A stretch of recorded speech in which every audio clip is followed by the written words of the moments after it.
नहमदुहु व नुसल्ली अला रसूलिहिल करीम अम्मा बाद फ़अऊज़ु बिल्लाहि मिनश शैतानिर रजीम बिस्मिल्लाहिर रहमानिर रहीम व बिल वालिदैनि इहसाना फ़इम्मा यब्लुगन्ना इंदकल किबरा अहदुहुमा औ किलाहुमा फ़ला तक़ुल लहुमा उफ़्फ़िन वला तनहरहुमा व क़ुल लहुमा क़ौलन करीमा। आमन्तु बिल्लाहि सदक़ल्लाहु मौलानल अज़ीम व बल्लगना रसूलुहुन नबियुल अमीनुल मुबीनुल मुतीनुल करीम व नहनु अला ज़ालिका लमिनश शाहिदीन वश शाकिरीन वल्हम्दुलिल्लाहि रब्बिल आलमीन। गौस आज़म बमने बेसरो सामा मददे, गौस आज़म बमने बेसरो सामा मददे, क़िबले दी मददे काबे ईमा मददे, बहक़्क़े ख्वाजे उस्माने हारून मदद कुन, या ख्वाजा मुईनुद्दीन चिश्ती मदद कुन, या ख्वाजा मुईनुद्दीन चिश्ती मदद कुन, या ख्वाजा मुईनुद्दीन चिश्ती मदद कुन। हज़रात गिरामी, आइए कुछ अर्ज़ो मारूफ़ से क़बल हम और आप सबसे पहले आक़ा इनामदार मदीने के ताजदार दोनों आलम के मालिक व मुख्तार हम गरीबों के गमखार मुस्तफ़ा जान रहमत शमए बज़्म हिदायत नौशे बज़्म जन्नत कायनात की शान मोमिनों की जान यानी मुहम्मदुर रसूलुल्लाह सल्लल्लाहु ताला अलैहि वसल्लम की बारगाह बेकस पनाह में झूम झूम कर दुरूद पाक का नजराना अक़ीदत पेश करें। पढ़ें अल्लाहुम्मा सल्ली अला सय्यदना व सफ़ीना हबीबना नबीना मौलाना मुहम्मदिन व बारिक वसल्लिम सल्लु अलैहि सलातुम व सलामुन अलैका या रसूलुल्लाह सल्लल्लाहु तआला अलैहि वसल्लम। हज़रात गिरामी, अभी अभी खुतबे मसनूना के बाद कुरान मुक़द्दस की एक मशहूर व मारूफ़ आयत करीमा की तिलावत करने का शरफ़ हासिल किया है, जिसमें अल्लाह तबारक व तआला दो अज़ीमुश्शान हस्तियों का तज़किरा फ़रमाया है।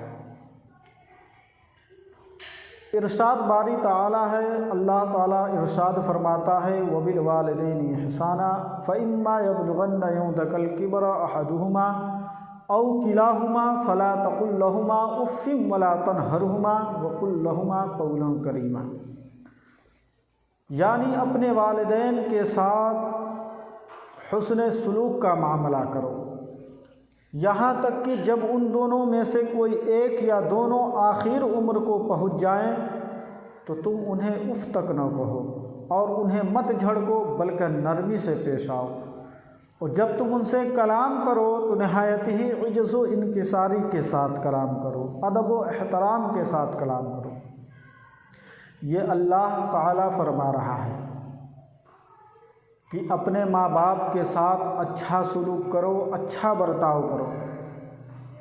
जब उन दोनों में से कोई एक या दोनों बुढ़ापे की हालत में पहुँच जाएं तो तुम उन्हें उफ़ तक भी न कहो और उन्हें मत झड़को बल्कि नरमी से पेश आओ, मोहब्बत के साथ पेश आओ। और जब तुम उनसे बातचीत करो तो अदब व एहतराम के साथ बातचीत करो, इज्ज़त व इनकिसारी के साथ बातचीत करो। हज़रात गिरामी,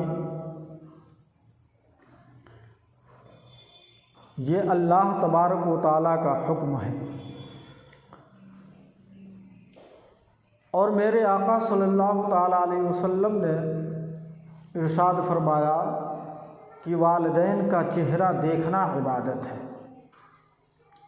जो शख्स अपने माँ बाप के चेहरे को मोहब्बत की नज़र से एक मर्तबा देखा तो अल्लाह ताला उसे एक हज मकबूल का सवाब अता फरमाएगा। तो सहाबा इकराम ने अर्ज़ किया, या रसूल अल्लाह सल्लल्लाहु ताला अलैहि वसल्लम, जो रोज़ाना अपने माँ बाप के चेहरे को 1000 मरतबा देखा तो मेरे आका ने इरशाद फरमाया कि जो जितना मर्तबा देखेगा अल्लाह ताला उतना हज मकबूल का सवाब अता फरमाएगा।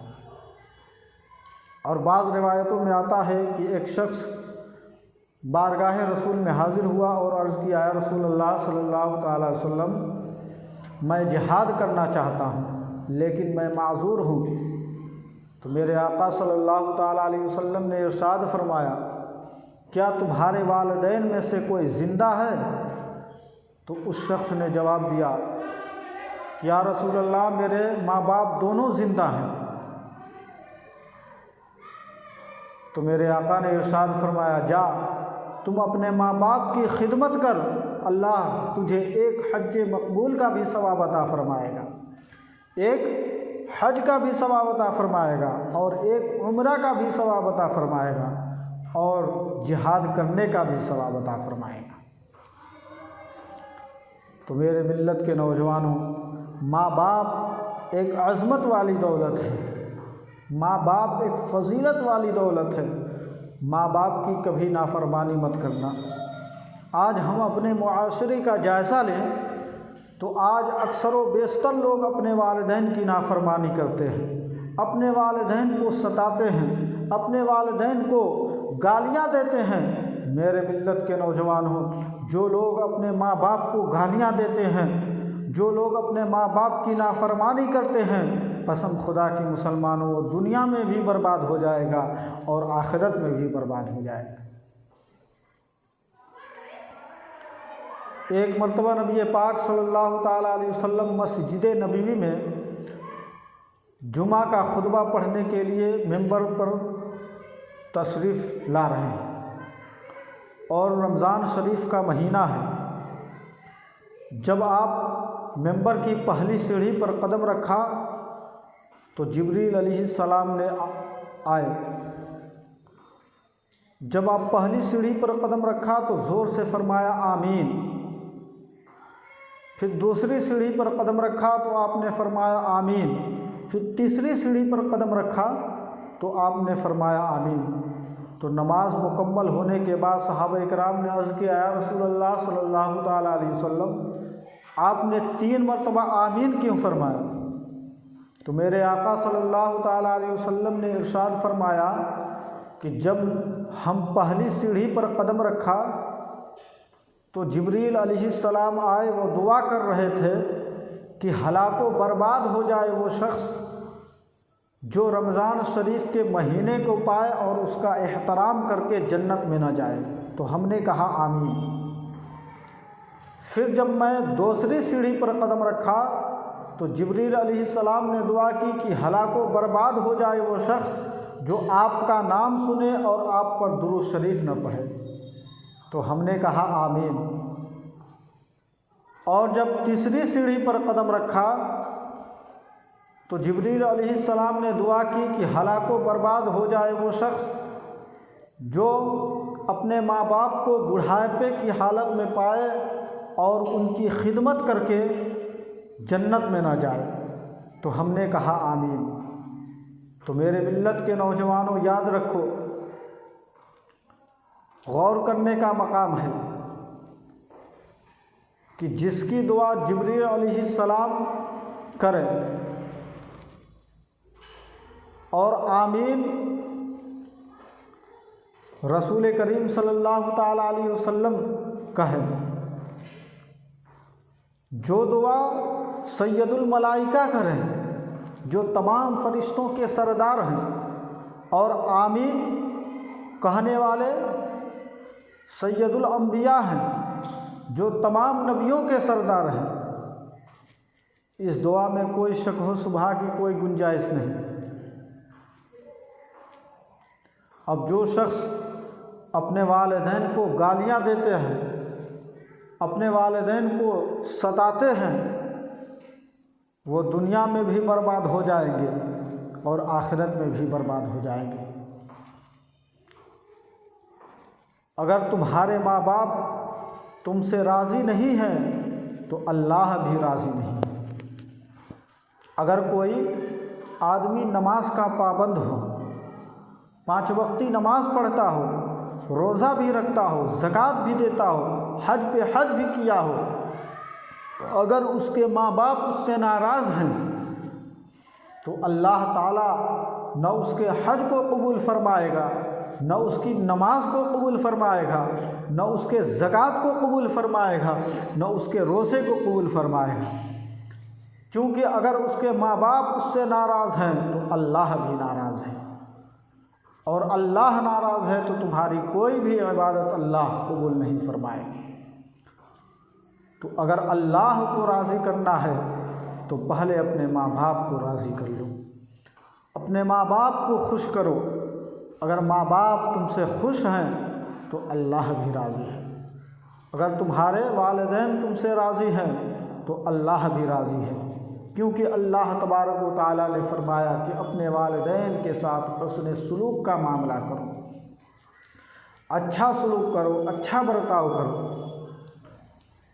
मेरे जहन में एक सवाल पैदा होता है कि वो भी एक इंसान है, मगर इतनी ताकीद ख़ासकर उन दोनों के लिए क्यों की जा रही है कि उनके साथ अच्छा सलूक करो, अच्छा बर्ताव करो। जब उन दोनों में से कोई एक या दोनों आखिर उम्र को पहुंच जाएं तो तुम उन्हें उफ़ तक न कहो और उन्हें मत झड़को, बल्कि नरमी से पेश आओ। जब तुम उनसे कलाम करो तो नहायत ही इज्ज़त व इंकिसारी के साथ कलाम करो, अदब व एहतराम के साथ बातचीत करो। आखिर ऐसा क्यों? तो नाज़रीन इकराम, मेरे जहन में जो ही ये सवाल पैदा होगा तो माँ की मेहरबानियाँ अपने दामन थाम लेगी, उनकी शफ़क़त व मोहब्बत रास्ता रोक लेगी। माँ का लुत्फ़ करम आपसे सवाल करेगी, बेटा भूल गए मैं ही हूँ जिसने तुम्हारे खातिर लोगों की ग़ुलामी की थी। माँ की मेहरबानियाँ अपने दामन थाम लेगी, उनकी शफ़क़त व मोहब्बत रास्ता रोक लेगी। माँ का लुत्फ़ करम आपसे सवाल करेगी, बेटा भूल गए मैं ही हूँ जिसने अपने जिगर के खून को दूध बनाकर पिलाया है और तुम्हें परवान चढ़ाया है और तुम्हें जवानी की मंजिल पर खड़ा किया है। बेटा भूल गए मैं ही हूँ जब तुम बिस्तर पर पेशाब कर दिया करते थे तो मैं तुम्हें दूसरी जानिब सुला दिया करती थी। जब तुम उस जानिब भी पेशाब कर दिया करते थे तो मैं तुम्हें अपने सीने पे सुला दिया करती थी और तुम्हारी पेशाब की हुई जगह पे मैं सो जाया करती थी। बेटा भूल गए मैं ही हूँ जिसने तुम्हें अपने शिकम में 9 महीने तक लिए फिरती रही और तुम्हारे वज़न को बर्दाश्त करती रही। अज़ीज़ान मिल्लत इस्लामिया, बाप के एहसानात तुम्हारे सामने अलग दीवार बन के खड़े होते हुए नजर आएंगे। बाप की मोहब्बत आपसे सवाल करेगा, बेटा भूल गए मैं ही हूँ जिसने तुम्हारे खातिर लोगों की ग़ुलामी की थी, जिसने तुम्हारे खातिर लोगों की नौकरी की थी, जिसने तुम्हारे पेट पालने के लिए अजीज़ व अकारिब को छोड़कर, अपना देश छोड़कर परदेश जाकर सुकून और राहत को कुर्बान करके धूप और गर्मी में अपने बदन को जलाकर, धूप और गर्मी में अपने बदन को तपिश देकर तुम्हारी परवरिश की है। अज़ीज़ान मिल्लत इस्लामिया, आज हम अपने अपने गिरबान में झांक कर देखें, आज हमारे सीनों में हमारे वालिदैन के लिए कितनी मोहब्बत है। उन्होंने हमारे गुलशन क़ल्ब में कितने फूल खिलाए हैं, फिर भी हम उनके हसनात और शफ़क़तों और मोहब्बतों के बदले में हम उनके साथ क्या सलूक करते हैं। आज अक्सर व बेशतर लोग अपने वालिदैन की नाफरमानी करते हैं, अपने वालिदैन को सताते हैं, अपने वालिदैन को गालियां देते हैं, अपने वालिदैन के मोहब्बत के लगाए हुए फूलों को कदमों से मसल देते हैं। फिर भी एक माँ अपने बेटे को कभी बद्दुआ नहीं देती, अगर कुछ कहती भी है तो दिल से नहीं कहती, बल्कि अल्लाह ताला से यही दुआ करती है कि ऐ रब्बे काबा, तू हमारे लाल को, तू हमारे लख्ते जिगर को हमेशा सुकून और राहत की ज़िंदगी अता कर। फ़रात मुहतरम, एक माँ को बेटे से कितनी मोहब्बत होती है आप इसका अंदाज़ा लगा नहीं सकते। आइए इस वाक़या से आप अंदाज़ा लगाएं कि एक माँ अपने बेटे से कितनी मोहब्बत करती है। हज़रत आयशा सिद्दीक़ा रज़ी अल्लाह ताला अन्हा फरमाती हैं कि एक औरत अपने बच्चों के साथ भीख मांगने के लिए आई तो हमने उसे 3 खजूर दिया। वो 2 खजूर अपने बच्चों को दे दी और 1 खजूर अपने खा ली, अपने मुंह में डाल ली। तो दोनों बच्चे जल्दी से खजूर को खाकर अपने माँ के मुंह को ताकने लगे। तो माँ का कलेजा दहल गया, माँ का दिल दहल गया। माँ को ये गवारा नहीं हुआ कि वो उस खजूर को हलक के नीचे उतार दे, बल्कि फौरन अपने मुंह से खजूर को निकालती है और आधा आधा तकसीम कर देती है दोनों बच्चों को। तो मेरे मिल्लत के नौजवानों, एक माँ को अपने बेटे से बहुत मोहब्बत होती है, आप उसका अंदाज़ा लगा नहीं सकते। एक बस्ती में एक बुढ़िया रहती थी, उसका एक लाडला बेटा था, उसके सिवा इस खाकेदानी गीती पर उसका कोई नहीं था। बुढ़िया ने अपने लाल को बड़ी मेहनत और मुशक्क़त से पाल पोस कर जवान की थी। जब बच्चा जवानी की दहलीज पर कदम रखा तो माँ को ख्याल आया कि बेटे की शादी करा दूँ। माँ का दिल बेटे को देखकर खुशी से बाग बाग हो गया। माँ सोचने लगी कि बेटे का दिल जवान हो गया है, मैं अपने वीरान घर को रोशन करूँगी, अपने घर की जीनत के लिए एक दुल्हन लाऊंगी जो हमारे घर को जीनत बख्शेगी और हमारे बुढ़ापे का सहारा बनेगी। यही सोचकर वो लड़की की तलाश में लग जाती है। कुछ अरसे के बाद लड़के की शादी हो जाती है। एक दुल्हन घर में दाखिल होती है, माँ का दिल खिल उठता है, माँ खुशी से बाग बाग हो जाती है।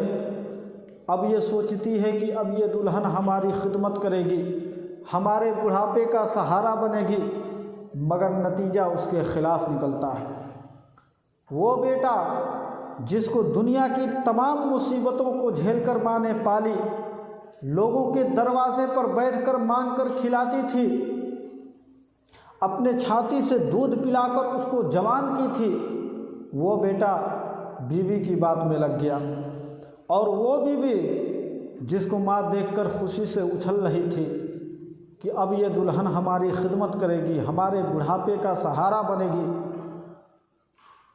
लेकिन वो दुल्हन जब घर में आई तो बजाय सास के खिदमत करने के अपने शौहर से शर्त रखी कि अगर तुम्हारी माँ इस घर में रहेगी तो मैं कतई इस घर में नहीं रहूँगी। मेरे मिल्लत के नौजवानों, वो नौजवान अपने बीवी से कहता है कि मैं अपनी माँ को तुमसे बहुत दूर रखूँगा, जहाँ वो तुम्हें नज़र नहीं आएगी। मैं अपनी माँ को अलग कर सकता हूँ, लेकिन मैं तुमको कभी अलग नहीं कर सकता। ये कहकर अपनी माँ को एक बहुत दूर झोपड़ी में कर देता है, उसको पराया बना देता है और कल जो घर की जीनत बनी थी उसको अपना बना लेता है। अजीज़ान मिल्लत इस्लामिया, गौर करने का मकाम है। वो माँ जिसने आंचल उठाकर दुआएं मांगी है, अपने भूखे रहकर अपने लड़के को खाना खिलाती थी, उस माँ को क्या लगा होगा जब अपना ही बेटा उसको घर से निकाल रहा होगा। माँ के दिल में कितनी चोट लगी होगी, लेकिन माँ का दिल इतना नाजुक होता है कि अपने बेटे को खुश करने के लिए वो घर से निकल जाती है और एक झोपड़ी में रहना पसंद करती है। मेरे मिल्लत के नौजवान हो, बेटा माँ को वही थोड़ा सा खाना देता है, माँ खा लेती है और अल्लाह तबारक व तआला से दुआ करती है कि ऐ रब्बे काबा, ऐ मेरे रब, हमारे लाडले पर रहमतों फजल की बारिश बरसा, अपनी इनायतों के दरवाजे खोल दे। मेरे मिल्लत के नौजवान हो, इसी तरह कुछ दिन गुजरा। एक दिन बेटा बहुत देर तक खाना नहीं पहुंचाया था। वजह यह थी कि वो जालिम बीबी कह रही थी कि तुमने बुढ़िया को अलग कर दिया है मगर खाना क्यों खिलाते हो। इसका मतलब है कि तुम मुझसे ज़्यादा अपनी माँ से मोहब्बत करते हो। वह नौजवान कहता है कि मैं तुमसे ज़्यादा किसी से मोहब्बत नहीं करता हूँ, मैं तुमसे ज़्यादा किसी से मोहब्बत नहीं करता हूँ। वो जालिम बीवी कहती है कि अगर तुम अपनी माँ से मुझसे मोहब्बत करते हो, अपनी माँ से ज़्यादा मुझसे मोहब्बत करते हो तो अपनी माँ का कलेजा मेरे सामने रख दे, तब मैं समझूंगी कि तुम मुझसे ज़्यादा किसी से मोहब्बत नहीं करते हो। वो जालिम शौहर कहता है ये तो मेरे चंद मिनट का खेल है, ये तो मेरे बाएं हाथ का खेल है। ये कहकर हाथ में छुरी और तश्तरी लेकर चल देता है। माँ दरवाजे पर बैठकर इंतज़ार कर रही है, कि बेटा अब तक क्यों नहीं आया, शायद कि खाना पकने में देर हो गई होगी, मेरा बेटा ज़रूर आएगा। इतने में बेटा पहुंचता है। माँ पूछती है बेटा आज आने में देर क्यों हो गई, आज आने में लेट क्यों हो गया। बेटा कहता है बस यूं है। फिर अचानक उठता है और माँ के सीने पर हमला कर देता है, माँ के सीने को चीर देता है, माँ के सीने को चाक कर देता है। माँ के सीने से खून का फव्वारा जारी हो जाता है। जिस सीने से दूध पिलाकर माँ ने उसको जवान किया था, जिस हाथों से थपकियां देकर माँ ने सुलाई थी, वो हाथ पांव तड़प रहा था। जिस हाथों से थपकियां देकर माँ ने सुलाई थे वो हाथ पांव तड़प रहा था। जब लाश का तड़पना बंद हो गया तो वो बेटा अपने माँ के सीने को चीरता है, अपने माँ के सीने को चीरकर और कलेजा निकाल कर लेकर चल देता है घर की तरफ। चलते चलते एक पत्थर से ठोकर लग जाता है। ठोकर लगने के बाद छुरी और तश्तरी अलग अलग बिखर जाता है। जब सबको बारी बारी उठाना चाहता है, उठाता है। जब कलेजा उठाने जाता है तो कलेजा से आवाज़ आती है बेटा कहीं तुम्हें चोट तो नहीं लगी, बेटा कहीं तुम्हें तकलीफ़ तो नहीं हुई है। मेरे मिल्लत के नौजवान हो, गौर करने का मकाम है। एक बेटा अपनी माँ के सीने को चीर कर लेके जा रहा है। अभी भी माँ अपने बेटे को खुश करना चाहती है। अभी भी माँ पूछती है बेटा कहीं तुम्हें चोट तो नहीं लगी, बेटा कहीं तुम्हें तकलीफ़ तो नहीं हुई। मेरे मिल्लत के नौजवान हो, हालांकि जब बच्चा वजूद में आता है तो माँ चाहती तो गले दबाकर मार सकती थी, नमक चटाकर मार सकती थी, लेकिन माँ के दिल में इतना प्यार होता है कि अपनी खुशी, बेटी की खुशी अपनी खुशी समझती है। अल्लाह तबारक व तआला ने माँ के दिल को इतना नाजुक बनाया है कि शीशे से भी ज़्यादा नाजुक और मोम से भी ज़्यादा नरम और दरिया के पानी से भी ज़्यादा मोहब्बत की रवानी होती है। मेरे मिल्लत के नौजवान हो तो अपने माँ बाप को खुश रखें, माँ बाप को कभी ना सताएं। मेरे ऐ वालिदैन के नाफरमानी औलाद, कल क़यामत के दिन तुम क्या जवाब दोगे? कल क़यामत के दिन तुम अल्लाह तबारक व तआला को क्या जवाब दोगे जब तुम्हारे वालिदैन अल्लाह तबारक व तआला से फरमाएंगे कि या अल्लाह आज इंसाफ फरमा, आज इंसाफ का दिन है, आज इंसाफ फरमा। रब तबारक व तआला फरमाएगा कि तुमको दुनिया में भेजा था जन्नत हासिल करने के लिए, तुमने तो दुनिया में ही जन्नत को छोड़ दिया है, अब तुम्हारा ठिकाना जहन्नम है, है। मेरे मिल्लत के नौजवान हो, उस जहन्नम की आग से डरो जिसके बारे में अल्लाह के हबीब सल्लल्लाहु ताला अलैहि वसल्लम ने इरशाद फरमाया कि अगर जहन्नम की आग सुई के नोक के बराबर भी दुनिया में भेज दी जाए तो पूरी दुनिया जलकर राख हो जाएगी, पूरी दुनिया जलकर राख हो जाएगी। आज हम दुनिया की आग को बर्दाश्त नहीं कर सकते तो दुनिया की आग से कई गुना ज़्यादा जहन्नम की आग होगी, तो हम जहन्नम की आग को कैसे बर्दाश्त कर सकते हैं। तो अज़ीज़ान मिल्लत इस्लामिया, तो उस जहन्नम की आग से डरें, अपने वालिदैन को खुश रखें, अपने वालिदैन को, अपने वालिदैन की खिदमत करें, अगर अपने माँ बाप को तुम खुश रखोगे तो तुम्हें अल्लाह ताला जन्नत अता फरमाएगा। आज लोग जन्नत पाने के लिए नमाज़ पढ़ते हैं, रोज़ा रखते हैं, ज़कात देते हैं, तमाम इबादतें करते हैं, लेकिन मेरे आका सल्लल्लाहु ताला अलैहि वसल्लम ने इरशाद फरमाया कि तुम्हारे वालिदैन के तलवों के नीचे जन्नत है। अगर तुम्हें जन्नत की तलाश है, अगर तुम्हें जन्नत में जाने का शौक़ है तो अपने माँ बाप की खिदमत करो, अपने माँ बाप को खुश रखो, तुम्हें जन्नत मिल जाएगी। अगर तुम्हारे माँ बाप तुमसे नाराज़ हैं तो अल्लाह ताला तुम्हारी दुआ को भी कबूल नहीं फरमाता है। तुम दुनिया की किसी चौखट पे चले जाओ, किसी से तुम दुआ करवा लो, किसी दुनिया के किसी कोने में चले जाओ, लेकिन तुम्हारी दुआ अल्लाह तबारक व तआला कबूल नहीं फरमाएगा जब तक तुम्हारे माँ बाप तुमसे राज़ी नहीं हैं, जब तक कि अल्लाह भी राज़ी नहीं है। अगर अल्लाह राज़ी नहीं है तो तुम्हारा ठिकाना जहन्नम है। तो पता ये चला कि तुम्हारे माँ बाप जहन्नम भी हैं और तुम्हारे माँ बाप जन्नत भी हैं। अगर तुम अपने माँ बाप को खुश रखोगे, अपने माँ बाप की खिदमत करोगे, अपने माँ बाप को राज़ी कर लोगे तो तुम्हें जन्नत मिल जाएगी। अगर तुम्हारे माँ बाप तुमसे राज़ी नहीं हैं, तुमसे नाराज़ हैं, तो तुम्हें जहन्नम मिलेगा। तो अल्लाह तबारक व तआला से दुआ है कि हम सबको वालिदैन की खिदमत करने की तौफ़ीक़ और रफ़ीक़ अता फ़रमाए, उनसे मोहब्बत करने की तौफ़ीक़।